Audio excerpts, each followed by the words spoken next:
Qualifying for the Miami Grand Prix was just building to a climax when it spectacularly flopped. Max Verstappen had provisional pole after the first runs of Q3, but Charles Leclerc looked up for the fight, having topped Q2. And then nothing happened. Track conditions changed just enough that almost every driver who bolted on a fresh set of softs failed to find any improvement at all.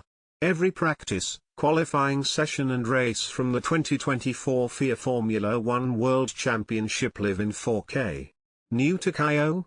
Start your free trial today. Greater than. Verstappen's slender advantage held all the way to the end of the session, the tension coming to nothing.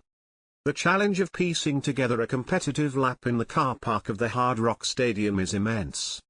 It's hardly the most complex layout on the calendar, but the combination of the temporary track surface, the sweltering tropical heat and the technical under-the-bridge section at the back end of the circuit punishes the delicate Pirelli tires. Year after year really nailing a lap proves to be just out of reach, with drivers instead focusing on minimizing mistakes. That's especially true this weekend, with the sprint format leaving teams with just 1 hour of practice to set up the cars. On Friday Lando Norris managed to go faster with a set of mediums than a set of softs. On Saturday Daniel Ricciardo endured a wild swing of performance between 2 sets of softs. It means there's still some significant uncertainty around Sunday's race.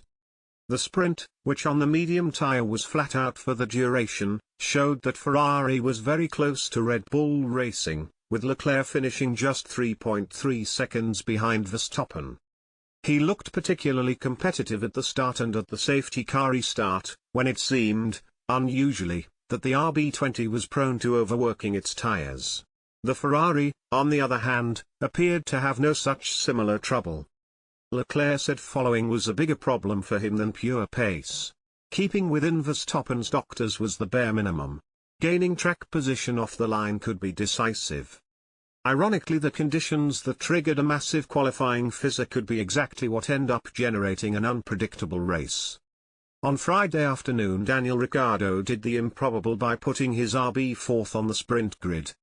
He followed up by doing the unthinkable and finishing the sprint fourth too, putting on a defensive masterclass to keep the much faster Ferrari of Carlos Sainz at bay and score his first 5 points of the season. "It felt awesome," he said afterwards. "Obviously fighting towards the front just feels so much nicer, and you see a Ferrari in your mirrors and it's like, all right, challenge accepted, let's do what we can." It was a sprint race in all forms of the word. There was nothing left I could give, no tire saving, nothing, just going for it.